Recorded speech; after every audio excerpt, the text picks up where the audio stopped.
Tapi kemudian ada beberapa perubahan-perubahan sifat dan karakter virus yang senantiasa atas izin Allah berubah sifatnya. Kalau manusia berubah karakter setelah 3 keturunan atau 4-5 keturunan, tapi virus setiap periode ganti model dan ganti karakter, dan setiap karakter memiliki keunggulan. Yang tadinya seperti flu biasa, batuk, bersin, pilek, berlendir, maka sekarang diawali dengan pati di rasa lidah dan pati rasa hidung, sehingga tidak bisa membedakan bau dan rasa. Dikaitkan dengan peradangan pada mulut dan pada hidung, lalu kemudian batuk dan lain-lain. Maka tren berikutnya akan bertambah lagi dengan adanya sakit lambung yang diduga adalah sakit mah, padahal di lambung telah menumpuk racun-racun dari virus corona itu, dan seterusnya, berganti terus. Ini semua adalah rekayasa Allah.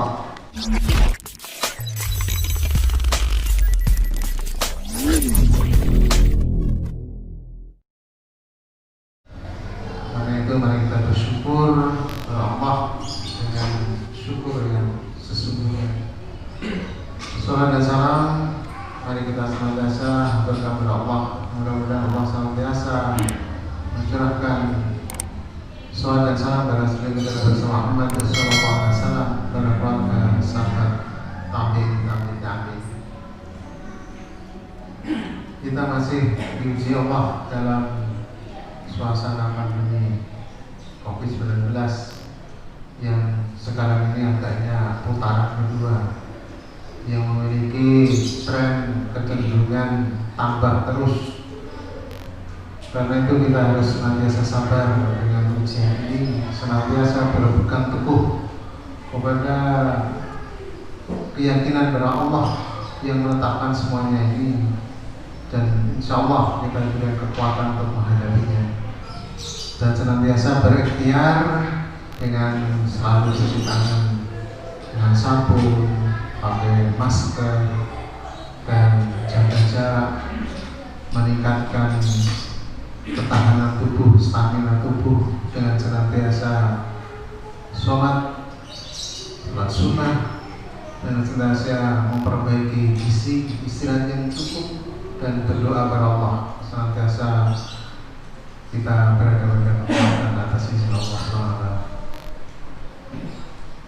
Kali ini akan saya sampaikan tentang kegelisahan menghadapi ujian musibah. Apa yang pernah kita dengar dan kita baca tentang musibah ini sudah 1 tahun, mendekati 1 tahun, atau memang sudah setahun, Desember 19, bahwa manusia hanya bisa menetapkan atas pengalaman pribadi masing-masing, dengan pengalaman, dengan ilmu, dengan diskusi, tapi Allah lah yang maha penentu segalanya. Memang diramalkan dulu, diperkirakan wabah COVID itu selesai sebelum tahun baru 2001 dengan jangka waktu 1 tahun. Tapi kemudian ada beberapa perubahan-perubahan sifat dan karakter virus yang senantiasa atas izin Allah berubah sifatnya. Kalau manusia berubah karakter setelah 3 keturunan atau 4-5 keturunan, tapi virus setiap periode ganti model dan ganti karakter, dan setiap karakter memiliki keunggulan. Yang tadinya seperti flu biasa, batuk, bersin, pilek, berlendir, maka sekarang diawali dengan pati di rasa lidah dan pati rasa hidung, sehingga tidak bisa membedakan bau dan rasa. Dikaitkan dengan peradangan pada mulut dan pada hidung, lalu kemudian batuk dan lain-lain. Maka tren berikutnya akan bertambah lagi dengan adanya sakit lambung yang diduga adalah sakit mah, padahal di lambung telah menumpuk racun-racun dari virus corona itu, dan seterusnya berganti terus. Ini semua adalah rekayasa Allah.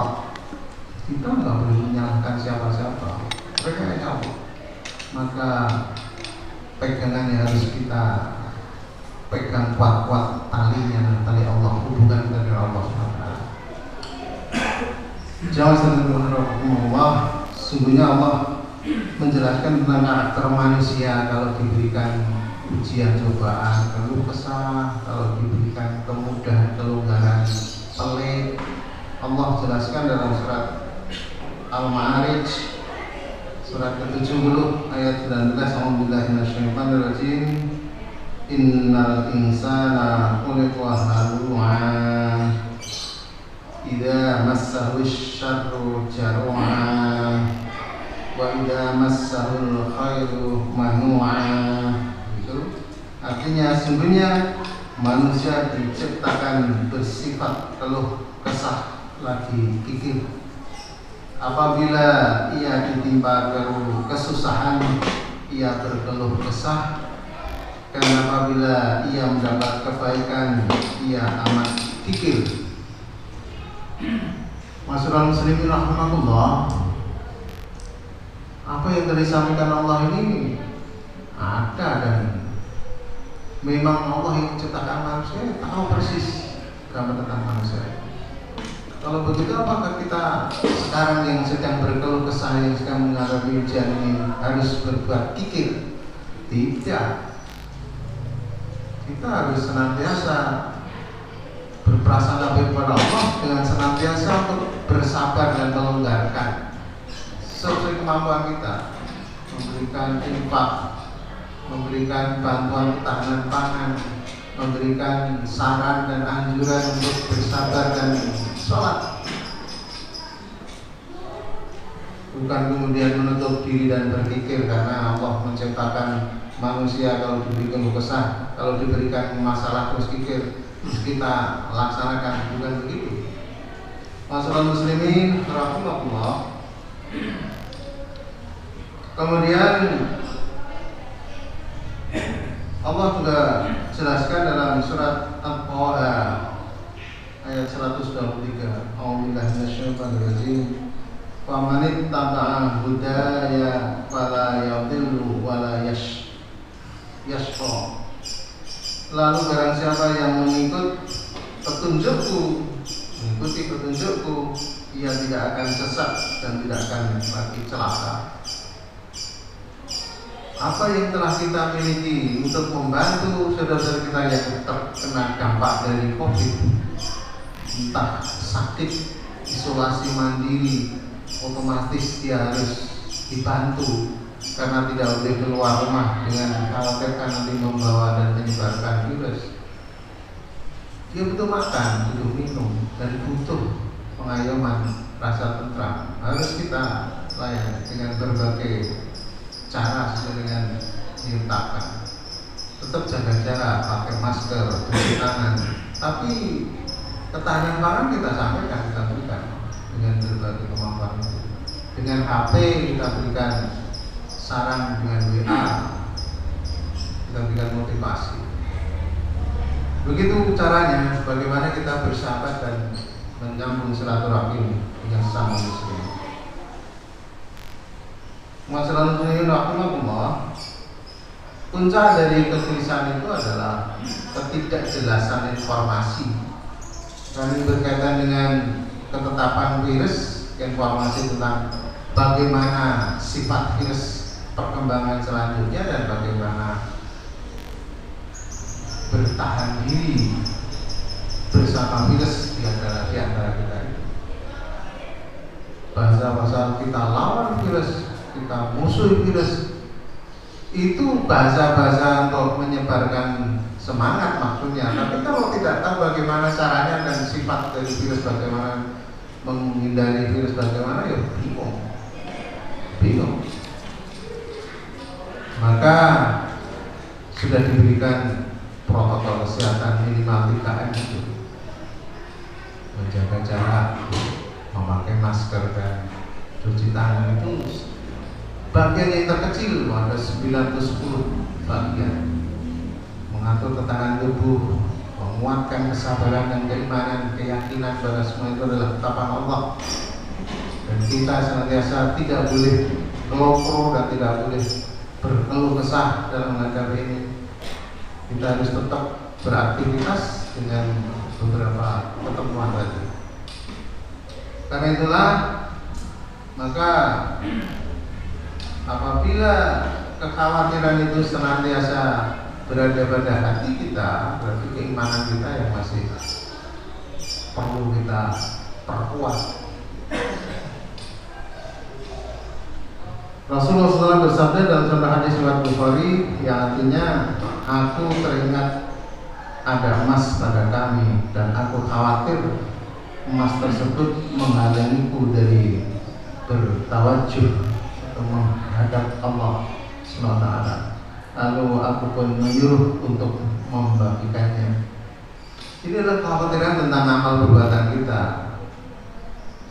Apakah yang sudah kita laksanakan dari sholat, puasa, zakat, bahkan haji itu sudah sesuai dengan patokan dan aturan yang dicontohkan Rasulullah atau belum?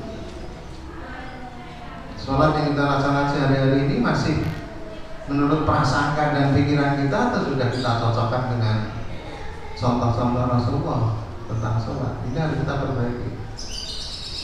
Nah, sekaitan dengan wabah, maka sesungguhnya wabah itu adalah ulah dari manusia itu sendiri. Segala keburukan dan kejahatan itu adalah dari tangan dan perkataan manusia. Sedangkan kebaikan dan kemaslahatan itu Allah.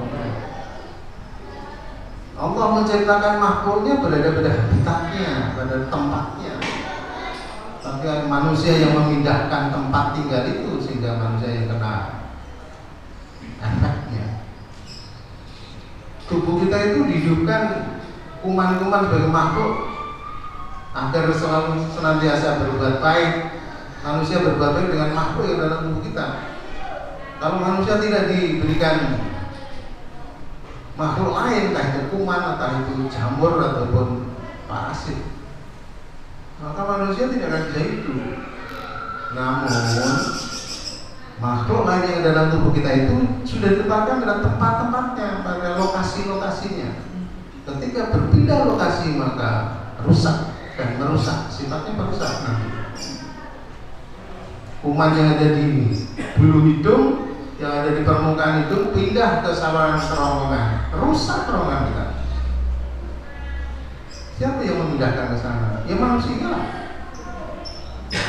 Karena kebodohannya dan kelalaiannya itu. Karena harus senantiasa istighfar pada Allah, berbuat tidak sepengetahuan dirinya dan diizinkan Allah menghidup kuman itu di saluran yang lain. Sakitlah kita. Kuman yang lain ada usus besar yang namanya Escherichia coli.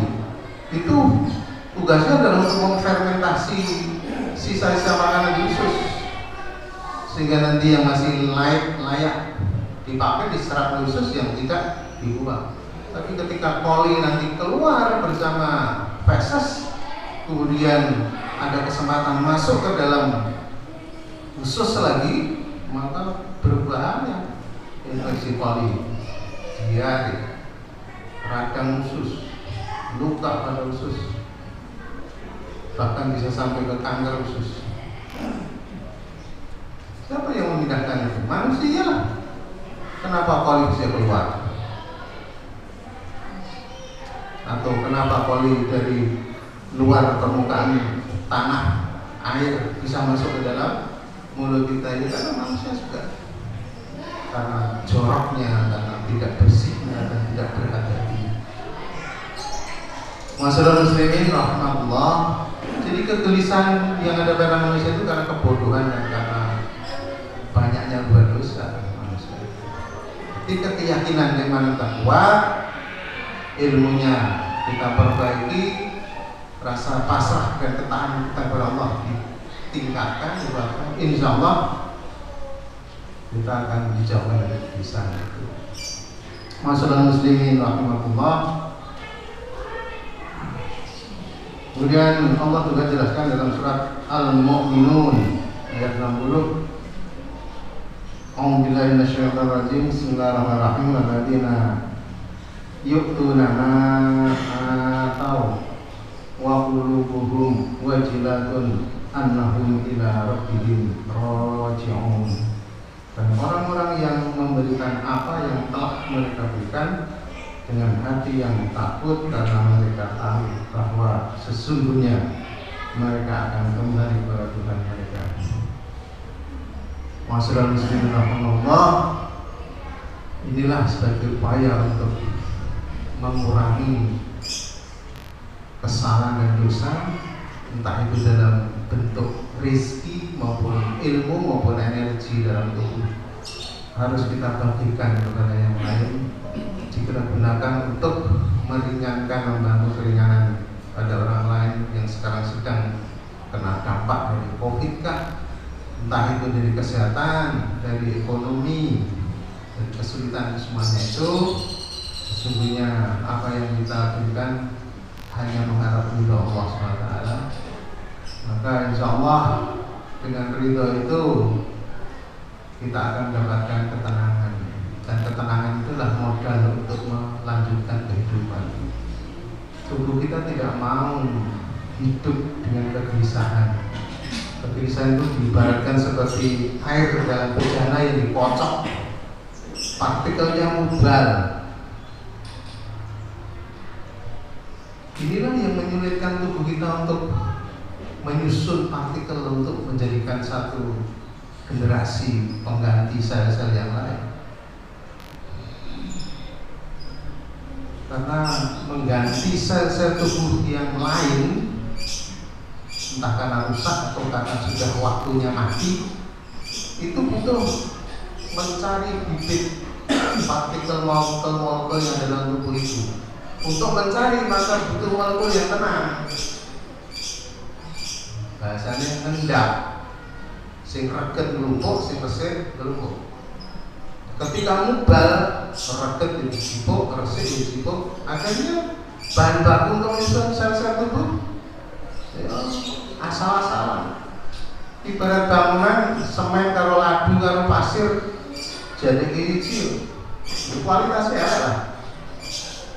Apalagi kecampuran reget lemah bareng campur, ya bangunan apa gitu? Maka sabar dan tenang itu adalah modal untuk melanjutkan bangsa itu. Dan sumber kesabaran adalah kita yakin bahwa semua yang kita hadapi adalah ketetapan Allah, dan kita kembali kepada Allah, mohon perlindungan kepada Allah dengan senantiasa berikhtiar seperti yang telah disampaikan oleh para ulama. Demikian yang saya sampaikan dalam khutbah saya ini. Aku berdoa Astagfirullahaladzim wa lakum wa lisa'il muslimin wal muslimat fastaghfirullaha wa rahim wa qurratul rahim wa ta'ala rahim.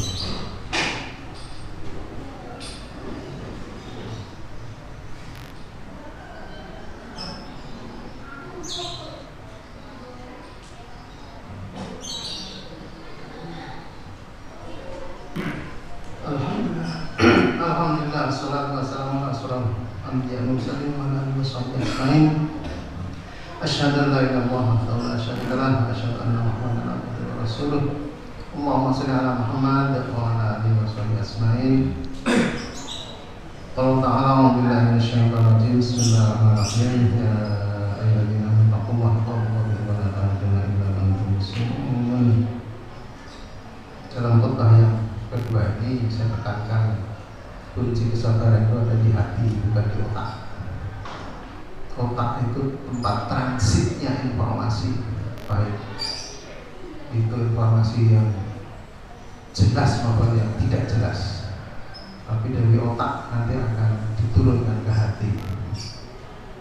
Maka hati yang mudah terusik karena lemahnya keyakinan dan keimanan itulah yang akan menjadikan seluruh anggota tubuh kita salah dalam menjawab permasalahan, dan hati ditenangkan dengan iman, keyakinan kita kepada Allah SWT. Allah jelaskan dalam surat Rasulullah SAW memberikan gambaran tentang bagaimana menenangkan hati. Hadis riwayat An-Nasa'i dan Ahmad, wa ju'ilat qurratu 'aini bis-shalah, dan jadikanlah kesejukan pandanganku ada di dalam salat. Jadi yang membuat diri kita tenang itu, yang menyenangkan bukan si pemilik hati, tapi orang yang melihatnya pun sudah merasakan nikmatnya. Seperti kita melihat anak balita buta duduk biar beliau, kita selalu khawatir terus, mata melihat melotot, tangan kudu siap-siap menek jatuh dan lain-lain. Tapi ketika kita melihat anak yang tenang, yang tahu geraknya, maka kita juga akan tenang. Hati kita juga begitu. Ketika kita menghadapi permasalahan, sudah banyak keluh kesah, apalagi disampaikan dengan ucapan, ekspresi wajah, tangan, tulisan, maka orang yang membaca dan melihat pun juga ikut tersak. Dan ketenangan itu ada di sholat. Karena itu mari kita sempurnakan sholat kita, kita perbaiki sholat kita, sholat wajib maupun sholat sunnah. Insya Allah tulisan ini akan dipapan dijawab oleh Allah, dan hati kita akan menjadi tenang atas kasih sayang Allah SWT. Innallaha wa malaikatahu yusholluna 'alan nabi ya ayyuhallazina amanu shollu 'alaihi wa sallimu taslima. Allahumma shalli 'ala Muhammad wa 'ala alihi wa 'ala Muhammad kama shallaita 'ala Ibrahim wa 'ala Ibrahim wa barik 'ala Muhammad wa 'ala Muhammad fil 'alamin innaka Hamidum Majid. Allahumma qul lil muslimin wal muslimat wal mu'minina wal mu'minat wa ahya'i minhum wal amwat innaka 'ala kulli syai'in qadir. Allahumma inna nas'aluka al-huda wa taqwa wa al-'afafa wal ghina. Allahumma ya muqallibal qulub tsabbit qulubana 'ala dinik. Rabbana hab lana min azwajina wa dhurriyyatina qurrata a'yun waj'alna lil muttaqina imama. Rabbana atina fid dunya hasanah wa fil akhirati hasanah wa qina adzabannar. Subhana rabbika rabbil izzati amma yasifun wa salamun 'alal mursalin. Alhamdulillah.